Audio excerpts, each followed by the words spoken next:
Not intend to put our troops in Kosovo to fight a war. There are no plans to use ground forces. NATO ground troops are not part of this particular operation. But after a week of NATO bombardment, it is difficult to say that we have prevented one act of brutality at this stage. Ground troops might prove to be the only option. And the problem here is that air power will not do the job alone in Kosovo. So I think the right strategy is a bigger stick, including the threat of ground force intervention. Tonight, the crisis in Kosovo, stopping the brutality.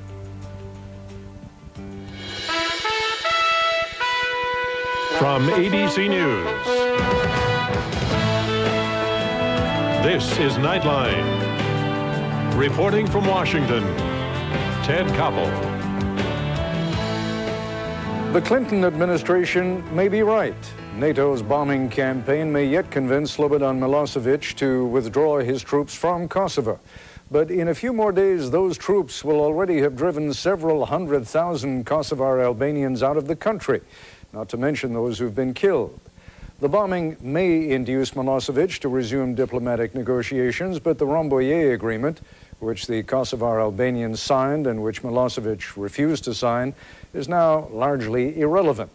The very conditions that President Clinton warned would exist in the absence of strong NATO resistance, more atrocities, more refugees crossing borders, the danger of neighboring countries being drawn into the dispute, questions about NATO's credibility, each of those conditions has, if anything, been aggravated by the bombing and the failure thus far to produce tangible results. That may still change. But at the moment, bombing without either the reality or even the threat of ground forces has produced nothing. The Russian Prime Minister Yevgeny Primakov flew to Germany after meeting for several hours with Milosevic and revealed that the Yugoslav president is willing to withdraw some of his forces after NATO troops stop their bombing campaign. If he had stuck out his tongue and wiggled his ears, he could hardly have made a more insulting offer. It was summarily rejected in Bonn and in Washington. Even so, as Nightline correspondent Michelle McQueen now reports, there is not even a hint that the administration is considering a change of strategy.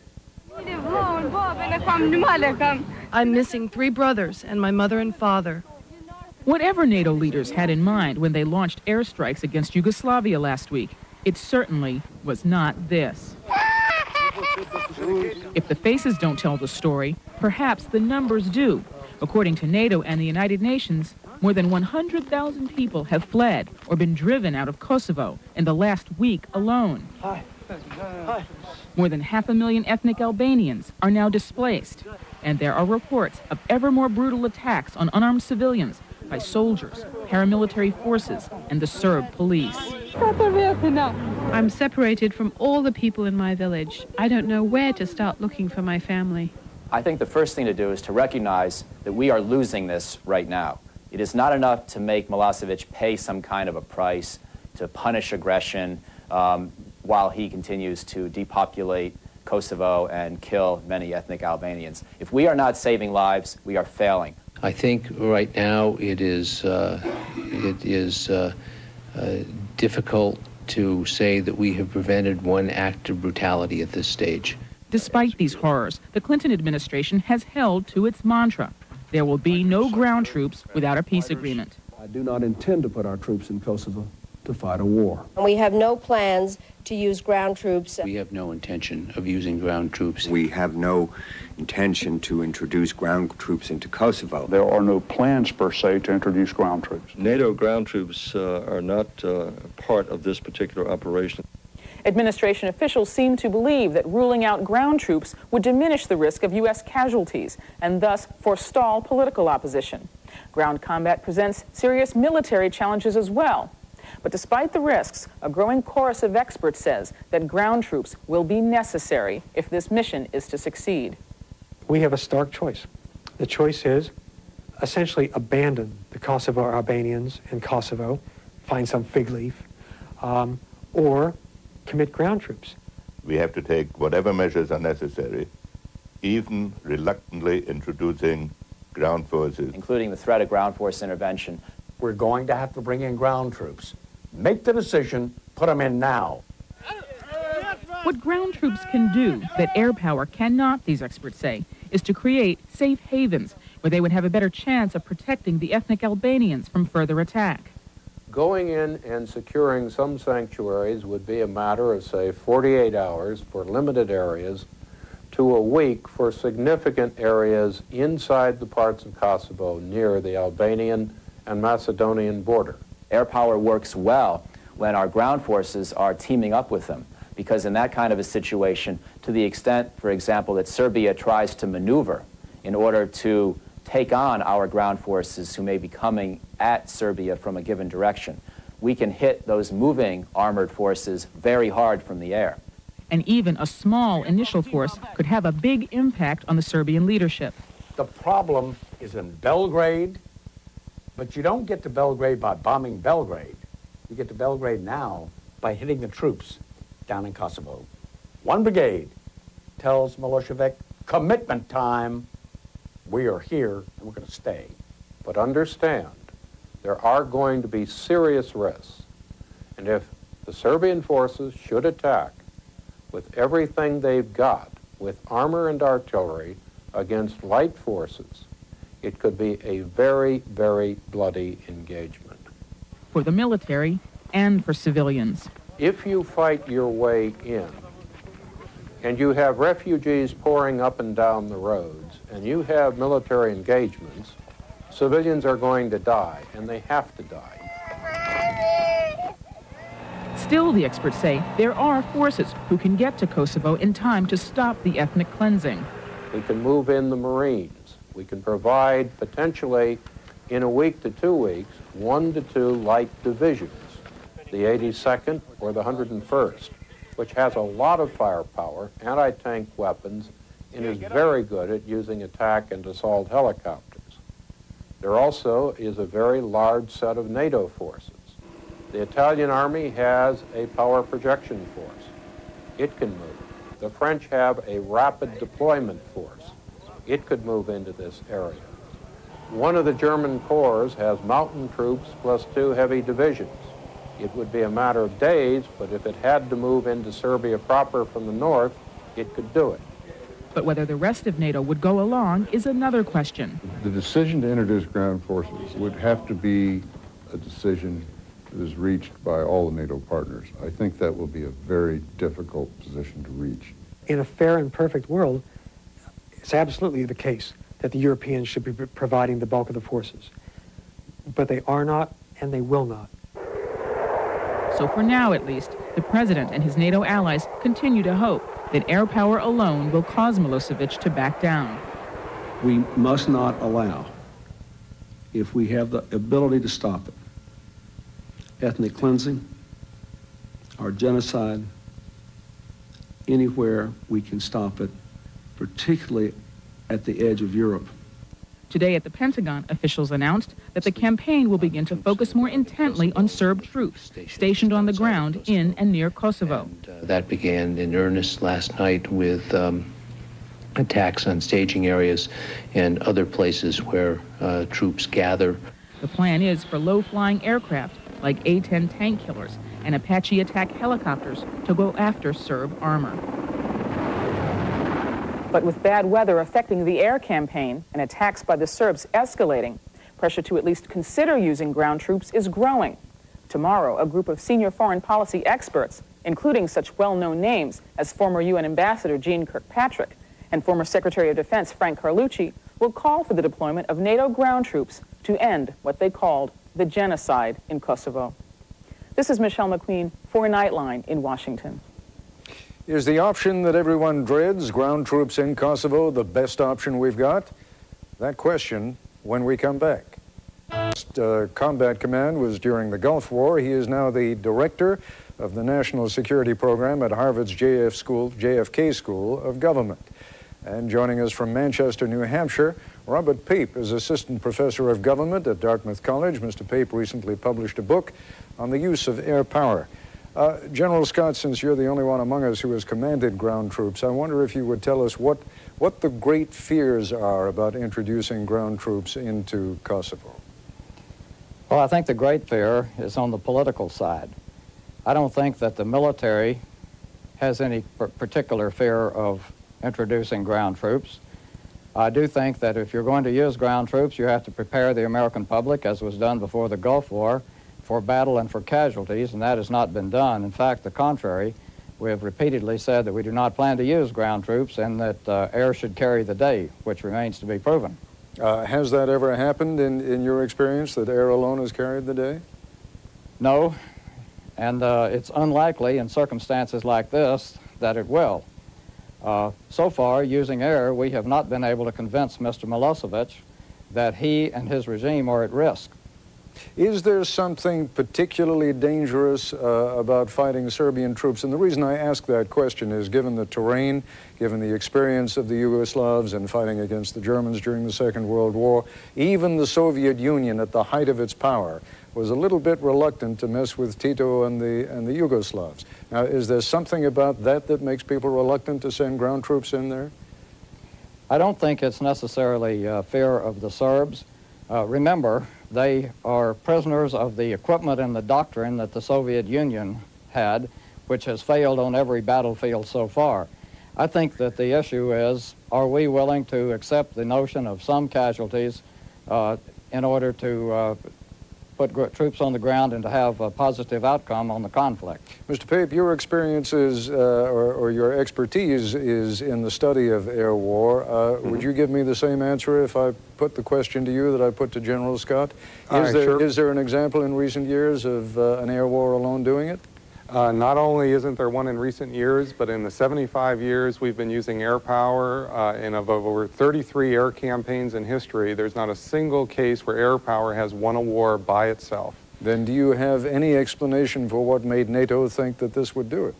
I really can't. I'm perplexed. I think it's the case that there is a large swath of experts that if you polled them, I think you would discover that the vast majority would be very skeptical that air power alone could have won this conflict. General Scott, I know that one of my colleagues read you this story before. Let me just tell our audience at home, which has not yet had a chance to see tomorrow morning's tomorrow morning's New York Times, that in the Times there is an interview with the Secretary General of NATO, Javier Solana, and he says of the war in Kosovo, we may not have the means to stop it, but we have shown we have the will to try. That sounds as though in his mind at least it's over. What does it say to you? Well, I would say it's pretty discouraging, and what it means to me is that there's some possibility that NATO is going to fold before Milosevic folds. I certainly hope that's not the case. Since the President of the United States and indeed other members of NATO made a big point that the reason for going into Kosovo was, at least in some part, perhaps even in greatest measure, to establish the credibility of NATO, pulling out with anything short of victory could be disastrous, couldn't it? Well, I'll leave that to Mr. Pape and others to talk about the possible outcomes on NATO, but I would say this, that by foreclosing from the very beginning the option of using ground troops or the threat of using them, whether they are American, NATO, KLA, or whomever, it certainly tied one hand behind NATO's back, and it gave Mr. Milosevic the opportunity to practice asymmetric warfare, his strength against our weakness. Mr. Pape, I don't know whether your expertise extends to NATO and what this will do to NATO's credibility, but let me know what you think. Well, what I think is that this is America's greatest foreign policy commitment outside of defending its homeland, and I think that failing in its first real test, this is the first time the United States has been called upon to solve on its own a major NATO problem, and if we fail in this case, the Western Europeans won't forget it, and I think that it will be the case that for on April 23rd, rather than have an anniversary of NATO's 50th anniversary, we will be beginning the end of NATO. Let's take a short break. Back with our guests in a moment. And we're back once again with retired Army General Terry Scott and Robert Pape. General Scott, Give us a sense, if indeed you believe the ground troops could still be used at this late date, how they would be used. Well, I think that there are three options. The quicker option would be to use those forces on the ground in Macedonia and nearby to generate an enclave, which would enable us to make some safe havens for the Kosovars that are on the road, and also to hold some ground perhaps that could be used to improve the negotiating position. Now, just refresh our memories, there are what, about 10,000 U.S. troops in there? Well, there's about 10,000 troops, NATO troops, of which a small proportion are U.S. But as was pointed out earlier in your show, there are a lot of other troops available that could be brought down. But that would be a quick option. A longer option, which probably wouldn't help the Kosovars too much in the short term, would be to tell Mr. Milosevic, if you don't leave, we are going to train, equip, and support the KLA, and sooner or later they will get you. That gets at his real fear. Another option would be to do, as was done in Desert Shield, Desert Storm, and that is build up a significant force on the borders of Serbia and threaten to use them, and then use them, as was done when Desert Shield became Desert Storm, to address the problem. Now, of course, as you would be the first to recognize, the problem with the last two options is that in another week or two, the Serbs will pretty much have mopped up the Kosovar Albanians. Well, that's exactly right. And I'm not sure that there is a ground option or an air option that is going to end the ethnic cleansing right away. I think we forswore that when we did not at least make a credible threat of the use of ground troops initially. Mr. Pape, talk to us for a moment about your area of expertise, namely the air war. Is it your impression that they have used their weapons perhaps a little cautiously? The Americans have been using air power primarily against strategic targets in Serbia, and I think that we could have used a larger air force against Serb military targets in Kosovo. However, I don't think in the short run this would have made a terrible difference. The reason is we've been thinking very, very short term. What can we do in a week, not what can we do in 3 months? And I hear in the discussion of a ground campaign a similar kind of thinking, which is what could we get in there tomorrow? What could we get in there in a week? The problem is that Milosevic can do an awful lot more in a week to civilians in Kosovo than we can do to protect those civilians in Kosovo. So what we need to do is think not about what can we do in a week, but what could we do over 3 months? Because I think that whatever happens in the next week, Milosevic is in control in Kosovo. The question is, will he be in control in Kosovo 3 months from now? Well, isn't there a new reality on the ground in Kosovo already, and won't that in effect be finalized in another week or two? When I say a new reality, the KLA will have been effectively mopped up. Most of the leaders will either have been thrown out of the country or executed or imprisoned, and a large percentage of the population has been driven into neighboring countries. What is there left to do? Well, if you remember, this was the same situation the Muslims were in 1992. There were concentration camps, etc. And what happened is that in 1993, 94, and 95, the Muslims and the Croats received large arms that allowed them to launch the Croatian and Muslim offensive in August 1995, which led to the Dayton Accords. General Scott, as you know, it was not envisioned under the Rambouillet Accords that the Kosovar Albanians receive independence. We were simply pushing for autonomy on their part, and that there would be further action 3 years down the road. Does the United States in particular, does NATO in general, want to be in a position of helping create, in effect, a new state inside a sovereign nation? It's probably going to cause shockwaves throughout some other parts of the world, isn't it? Well, there's certainly the law of unintended consequences. If one thinks for a moment about the fallouts from supporting the Mujahideen in Afghanistan, you have to ask yourself what might occur down the road as a result of arming, training, and supporting the KLA. But in a sense, that's what the real threat to Milosevic is, and we haven't really offered that threat to him as a consideration. I would hasten to say, however, that as someone who does not have personal responsibility for soldiers' lives on the battlefield, it's a lot easier for me to make these observations than it would be to go to President Clinton and say, we must put ground troops in now. I think that's a very fair observation and very decent of you to have put it that way. You could have been much more blunt about it and said, for all of us at this stage who do not have that responsibility, it's much easier to talk about it than it is to do it. Mr. Pape, we've got about 30 seconds. Closing note from you. I think if we do nothing, if we do not arm the KLA, then it's possible all we're doing is trading a problem in Kosovo for a problem in Albania. We have hundreds of thousands of refugees, Albanians in Albania itself. This could in fact become another problem unless we think in the long term of where those Albanians will live 3 and 6 months from now. Mr. Pape, General Scott, thank you both very much for joining us. Thank you, Ted. Thank you. I'll be back in a moment. Tune in to ABC News tomorrow. In this